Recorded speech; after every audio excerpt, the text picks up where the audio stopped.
Your Excellency, my brother President William Samoei Ruto, all distinguished ladies and gentlemen who are here this morning, we have come here today for a very solemn occasion.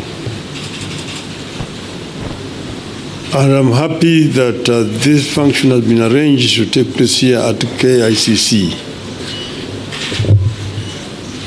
As my colleague Stephen Kalonzo Musyoka said, we are at a crossroads as a country.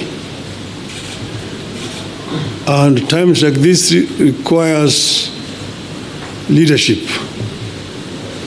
the country to move forward. What we are doing today is a culmination of a process that began sometime last year when President Olusegun Obasanjo came to mediate and the conflict that was raging on at that time. We agreed when we sat together, myself and Brother William Ruto, that we would follow the route of dialogue. And that is the reason why NADCO was set up. NADCO then proceeded to dialogue and ended up with a very voluminous report which has contained some very fundamental recommendations. This bill that has now been signed into the law today is just one of those. But the NADCO report contains very many issues which are at the heart of the people of Kenya today. If you see the issues which are being raised by our youth, most of them are actually contained in the NADCO report. But if this NADCO report is implemented fully, you'll be able to address all those issues which these young people are raising. We are, as I've said, at a very, very crucial juncture in the history of our country. Our country has moved forward. There have been highs and lows in our history of 61 years. We needed to move forward. And I want to say, at this moment in time, my brother, that we require now a wider engagement so that people have an opportunity to vomit all that is there in the chest in order that we can be able to find a way forward. I therefore want to support the proposal of my brother Stephen Kalonzo Musyoka that we have this conversation. It may not take more than 2 weeks, but it brings all the stakeholders together. Today, our society is fairly stratified. Nearly 70% of our population is below the age of 35, the youth. If you say that between 35 and 18 constitute about 40%, we need that 40% to be present when this dialogue is taking place. And then the rest can fill the rest. And then we just talk about the Kenya we want. The Kenya we want convention. Out of that will come out recommendations that will help us to resolve this issue once and for all. And that will be my proposal, Your Excellency. I think that Kenya deserves better. The issues of employment,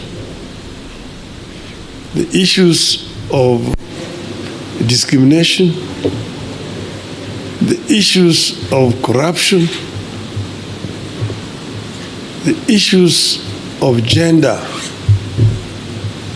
and so on, are issues that need to be addressed in the wider forum. I think that it is possible to do. It is possible if there is a will to do it. And then here again, the IEBC is a very important institution. It's not the first time we have had issues with IEBC. If we find a solution to this issue of IEBC, it will be on the way to resolving very many issues in our country. You remember in the last elections, the whole world was stunned when we saw an electoral commission that was completely divided. Some saying one thing, others saying one thing. You may be happy that, the other group ruled in my favor. But what example are we showing the world as a country? That in the process of a very important exercise, the commission is divided. Nobody knows whom to believe up to today. It is a shame on us. And we are sure that we have got men and women here in this country who can actually do a better job. And that will help to unify this country.